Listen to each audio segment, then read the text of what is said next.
કેમ છો બાળકો? મજામાં ને? તો ચેપ્ટર 1 વિદ્યુત ભારો અને ક્ષેત્ર, જેમાં એક્ઝામ્પલ આપણે ચાલતા હતા. તો આપણે એક્ઝામ્પલમાં આગળ વધીએ. આજનું એક્ઝામ્પલ છે 1.7, જે તમને સ્ક્રીન ઉપર દેખાય છે. હવે આ ખૂબ જ અગત્યનું અને ખૂબ જ સમજવા જેવા હવે પછીના બધા એક્ઝામ્પલ છે, એટલે બહુ જ ધીરજથી અને શાંતિથી સમજજો. તો રકમ પહેલાં ખાસ તમે સમજી લો શું કહેવા માગે છે કે આકૃતિમાં દર્શાવ્યા મુજબ ક્યુ અને -ક્યુ વિદ્યુત ભારોને સમબાજુ ત્રિકોણના શિરોબિંદુ પર મૂકવામાં આવે છે. ઓકે, તો દરેક વિદ્યુત ભાર પર કેટલું બળ લાગશે? હવે 3 પ્રકારના વિદ્યુત ભારો છે, 2 ધન છે અને 1 ઋણ છે. અને આ ત્રણેય વિદ્યુત ભારોને એક સમબાજુ ત્રિકોણના શિરોબિંદુ પર મૂકવામાં આવે છે. તો તમારી સામે આકૃતિ આ રીતે તમને આપેલી છે, ટેક્સ્ટબુકમાં પણ આપેલી છે. તમે ધ્યાનથી જોઈ લેજો. હવે આપણે ખાસ પહેલાં આકૃતિ સમજી લઈએ કે આપણી પાસે સમબાજુ આ એક ત્રિકોણ છે, બરાબર. એમાં એનું નામ આપ્યું છે આપણે A, B અને C. દેખાય છે ને? ઓકે, તો બિંદુ A ઉપર Q1 is equal two Q, B ઉપર Q2 is equal two Q, અને જે બિંદુ C છે શિરોબિંદુ, એના પર Q3 is equal two -Q. મતલબ કે આપણા 2 ધન વીજભાર અહીંયા છે અને ઋણ વીજભાર ઉપર છે. તો આ ત્રણેય વિદ્યુત ભારો પર લાગતા બળ આપણે શોધવાના છે. તો પહેલાં તો આપણે જે અગાઉ થિયરી ભણી ગયા છે એ પ્રમાણે આકર્ષી અપાકર્ષી બળ એનો તમને ખ્યાલ હશે કે સમાન વીજભાર હોય તો આકર્ષી બળ લાગે, અપાકર્ષી બળ લાગે, અને જો અસમાન વીજભાર હોય તો આકર્ષી બળ લાગે. તો એ બાબતને ધ્યાનમાં રાખીને આપણે પહેલાં બળના જે સદિશો છે એને ખાસ જોઈ લઈએ. તો પહેલાં આપણે એ બિંદુ પર જે +Q અને 1 વિદ્યુતભાર નામ આપી દઈએ અને બરાબર 1 નંબરનું છે. તો આના ઉપર જે Q1 વિદ્યુતભાર છે એના પર લાગતા બળો અને એની દિશા કઈ, તો તમે પહેલાં જોઈ શકો છો કે અહીંયા B બિંદુ પર +Q વિદ્યુતભાર છે, અહીંયા પણ પ્લસ છે. તો આ જે વિદ્યુતભાર છે એના વડે આ વિદ્યુતભાર પર અપાકર્ષી બળ લાગશે, અને અપાકર્ષી બળની દિશા આ તરફ હોય છે, તમને ખ્યાલ છે, F12. ખ્યાલ આવી ગયો? એ જ પ્રમાણે તમે જોઈ શકો છો કે આ જે Q વિદ્યુતભાર છે પ્લસ, એના પર -Q વિદ્યુતભાર વડે લાગતું બળ, તો બંને વિજાતીય છે એટલે આકર્ષી બળ, તો એનું બળની દિશા આ તરફ. અગાઉની થિયરી રિવિઝન કરી નાખજો એટલે આ બાબત તમને બહુ સરળતાથી સમજાશે. શું બળ છે? F13 છે આ. ઓકે, ધ્યાનથી સમજજો, 13 છે આ, બરાબર. હવે એ રીતે B બિંદુ પર જોઈ લો તમે. B બિંદુ પર આ +Q વિદ્યુતભારના લીધે લાગતું અપાકર્ષી બળ F21. આ અંક લખવાની પદ્ધતિ પણ તમને ખ્યાલ છે. એ જ રીતે +Q વિદ્યુતભાર પર આ -Q વિદ્યુતભાર વડે લાગતું આકર્ષી બળ આ દિશામાં. ખ્યાલ આવી ગયો? ઓકે, કયું છે એ બળ? F23 છે. હવે આ જે -Q વિદ્યુતભાર છે એના પર આ બંને વિદ્યુતભાર વડે આકર્ષી બળ લાગશે, કારણ કે બંને ધન છે. ઓકે, અને આ માઇનસ છે. તો પહેલાં -Q ઉપર આ Q1 વડે, એટલે કે F31 આ દિશામાં. એ જ રીતે આકર્ષી બળ છે એટલે આ Q2 વડે લાગતું બળ F32 આ દિશામાં. ઓકે, તો આ રીતે થઈ ગયા એના સદિશો. પણ આપણે તો પરિણામી બળ શોધવાનું છે, તો આ બંનેનું પરિણામી બળ આપણે આ શોધવાનું છે, ને આ છે F1. એ રીતે આનું પરિણામી બળ F2 અને આનું પરિણામી બળ F3. જે આપણે સદિશોના સરવાળાની જે રીત છે, સમાંતર બાજુ ચતુષ્કોણની રીત, એને આપણે અનુસરશું. ઓકે, તો પહેલાં તમે જોઈ લો કે ભાઈ અહીંયા જે બળો છે જોડમાં લાગતા બધા જ બળો સમાન જ હશે. આ બંને વચ્ચે લાગતું હોય કે પછી આ બંને વચ્ચે લાગતું હોય કે આ બંને વચ્ચે લાગતું હોય, બધા જ બળો કેવા હશે? સમાન. શા માટે? તો નિશાનીને ધ્યાનમાં ન લઈએ તો બધા વિદ્યુતભાર કેવા છે? તો કે સમાન છે. સમબાજુ ત્રિકોણ છે એટલે અંતર કેવું થયું? સમાન.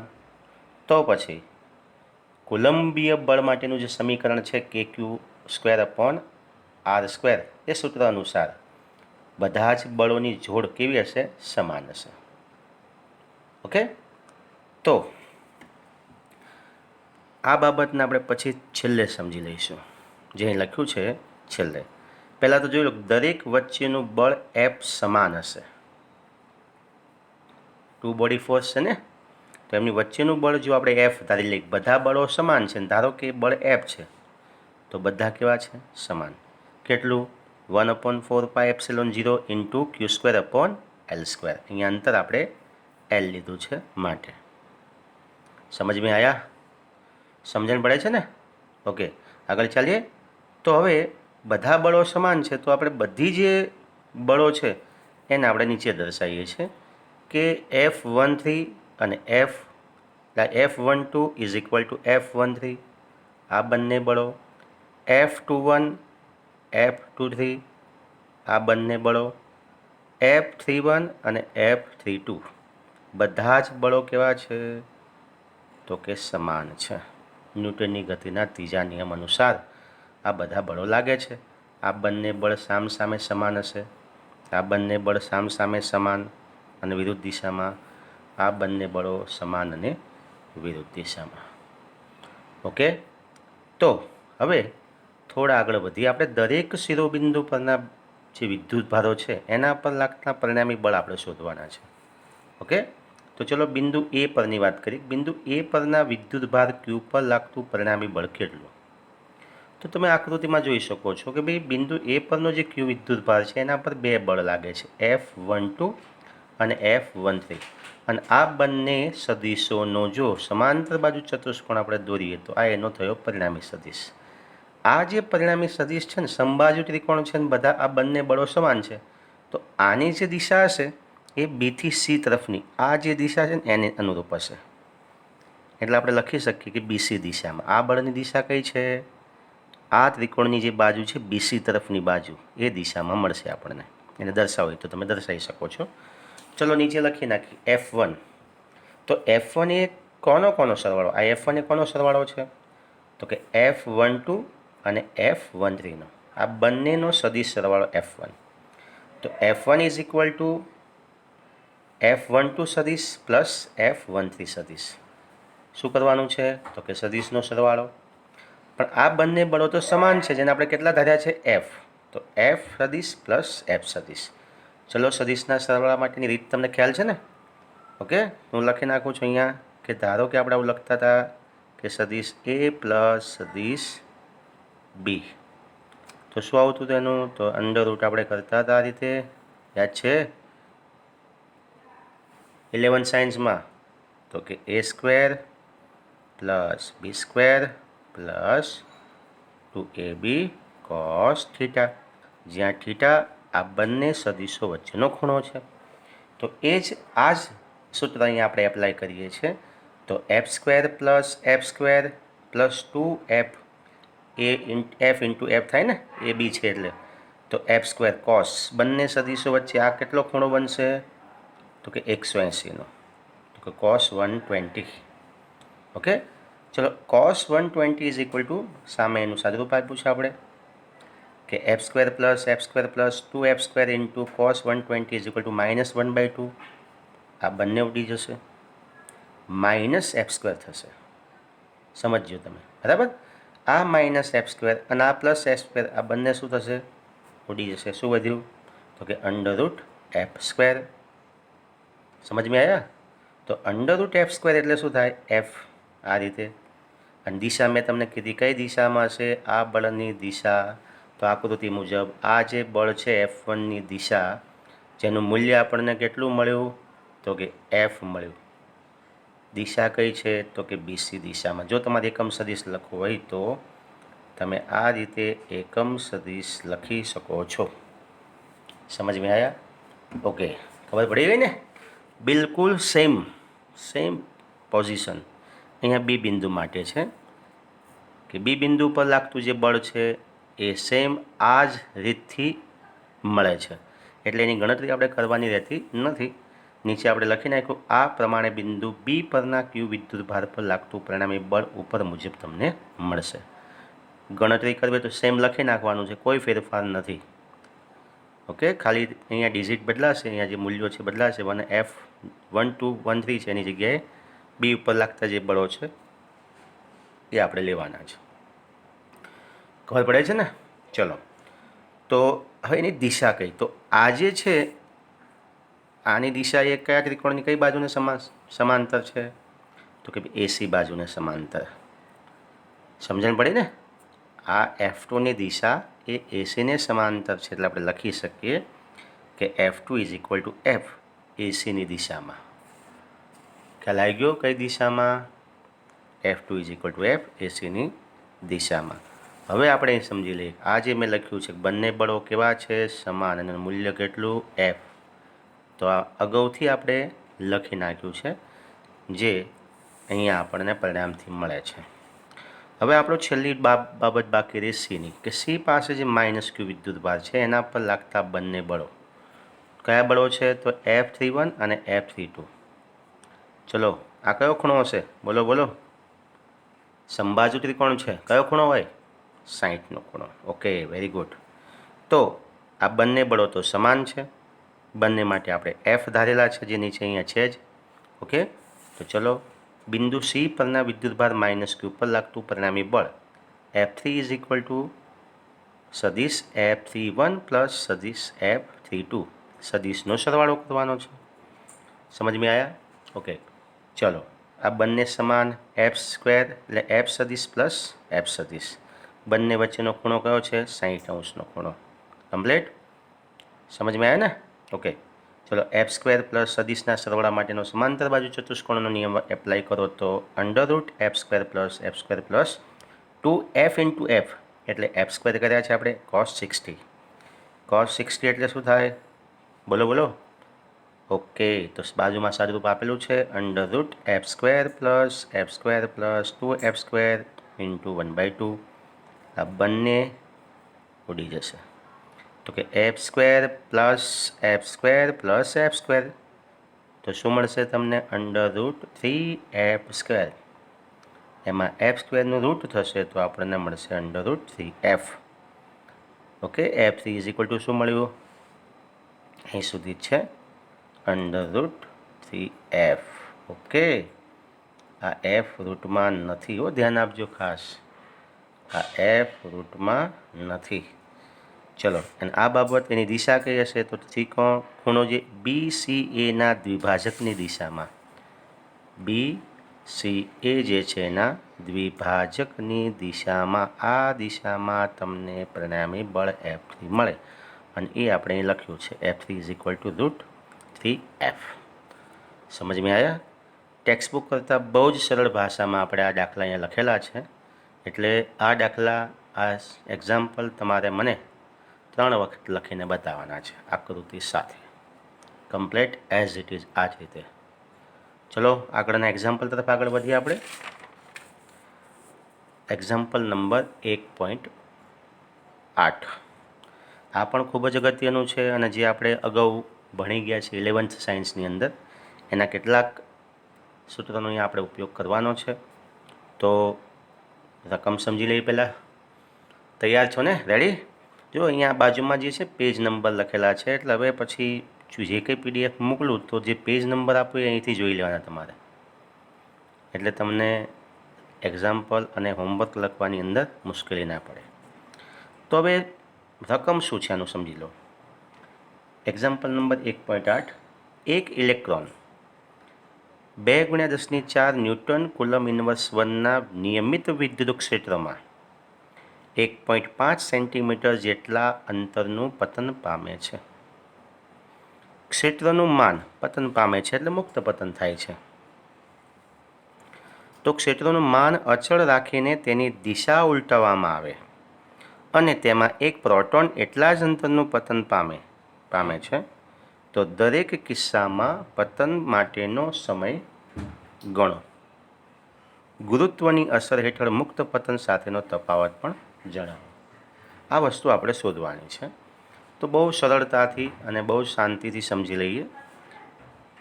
આકૃતિની અંદર તમને બંને,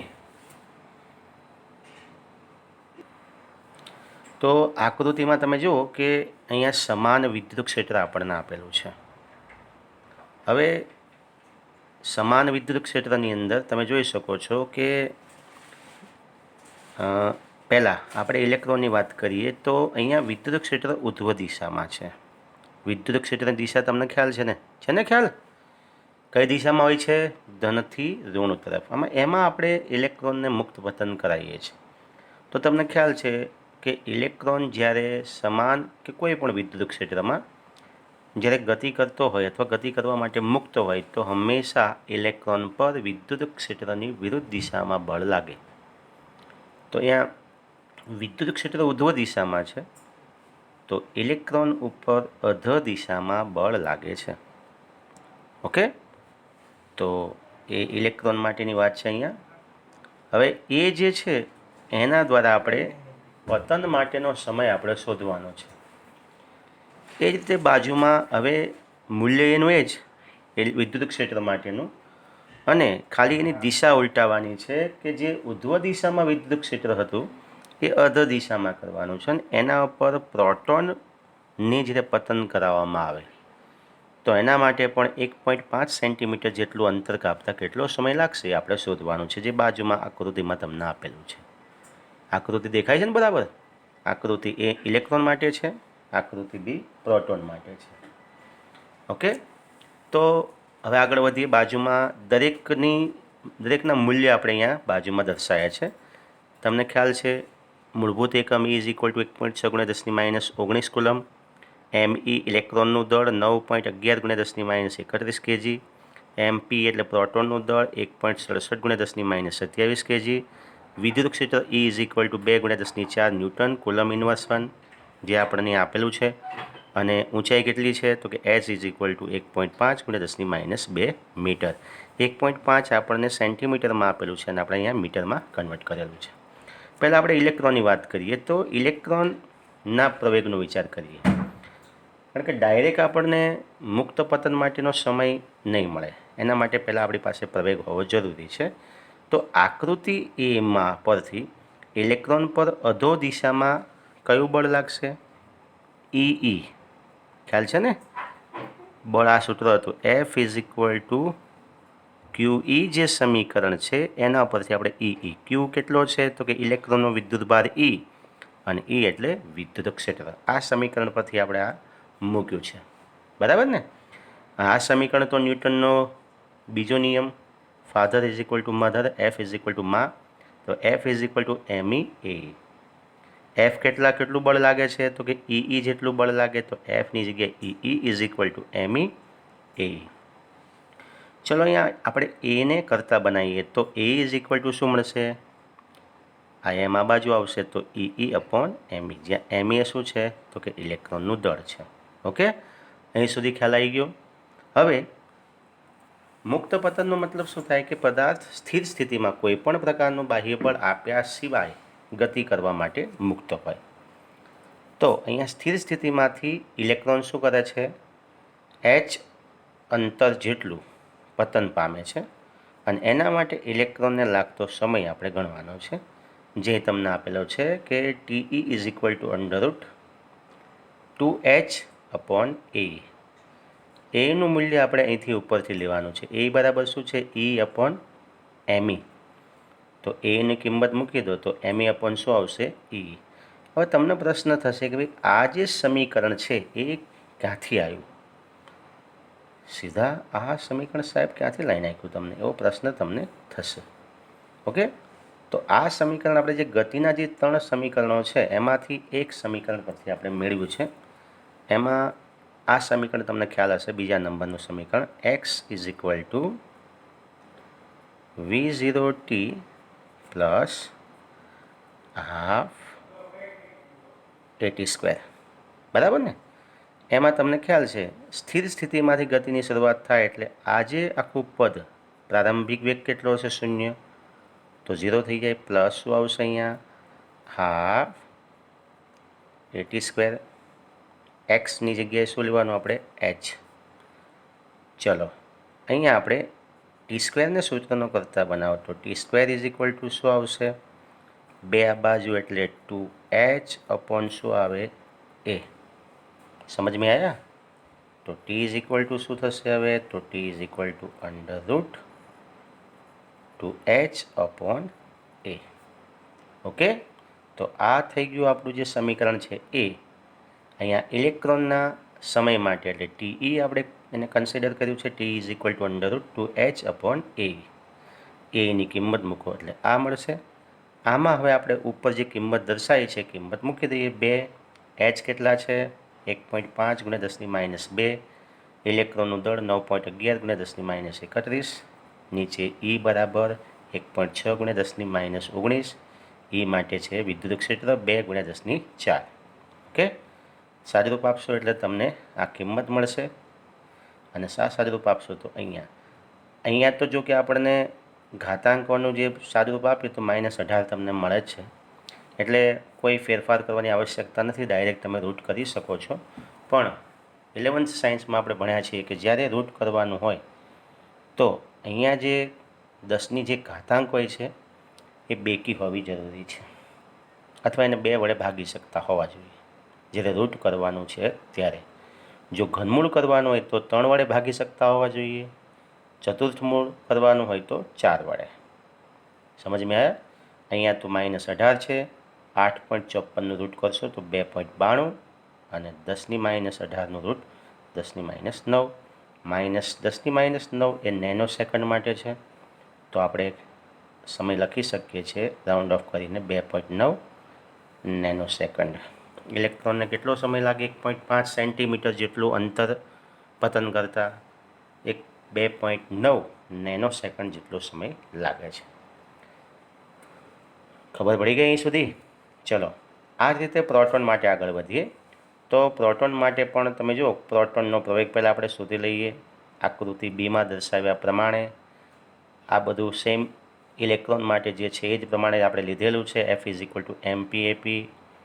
બળ કેટલું લાગે તો કે ઈ જેટલું બળ લાગે. પણ અહીંયા ખાસ યાદ રાખવાનું છે કે ભાઈ ઇલેક્ટ્રોન પર વિદ્યુત ક્ષેત્રના લીધે વિદ્યુત ક્ષેત્રની વિરુદ્ધ દિશામાં બળ લાગે છે, જ્યારે પ્રોટોન જે છે એના પર વિદ્યુત ક્ષેત્રની દિશામાં જ બળ લાગે. ઓકે, ચલો બળ અહીંયા તમને જે મળ્યું છે એ જ લાગશે, કે બંનેના વિદ્યુત ભારો સમાન છે, ઇલેક્ટ્રોન અને પ્રોટોનના, અને બંને માટે વિદ્યુત ક્ષેત્ર પણ બદલાતું નથી, એટલે બંને માટે બળનું મૂલ્ય ઈ સમાન હશે.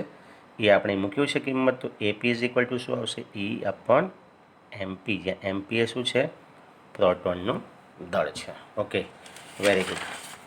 તો હવે આ પ્રશ્ન આપણે આગળ વધીએ, જેમાં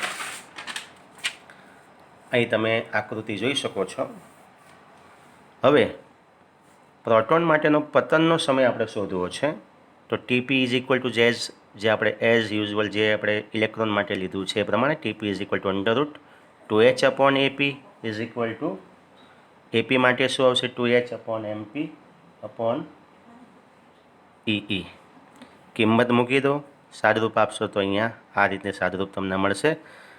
જો જરૂર લાગે તો હું તો તમને ખાસ આગ્રહ આપું છું કે તમે લોકો વિડીયો પોઝ કરીને કેલ્સી દ્વારા આ જે સાદુરૂપ છે એને તમારે જાતે મેળવો, અને કમ્પ્લીટ આવે છે કે નહીં એ ચેક કરીને જ આગળ વધો, જેથી તમારી ગણતરી પણ સરળતાથી થઈ શકશે અને તમે થોડોક મહાવરો પણ થતો રહેશે.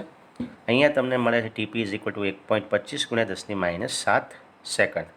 અહીંયા 10⁻7 સેકન્ડ મળી, જ્યારે ઇલેક્ટ્રોનમાં આપણને 10⁻9 સેકન્ડ મળી હતી. -9 સેકન્ડ એટલે કે ઇલેક્ટ્રોનને ઓછો સમય લાગે છે, જ્યારે પ્રોટોનને સેમ અંતર કાપવા માટે વધારે સમય લાગે છે. તો અહીં લખ્યું છે આપણે ટીપી ગ્રેટર દેન ટી હોવાથી ભારે કણ સમાન અંતર કાપવા માટે વધારે સમય લે છે.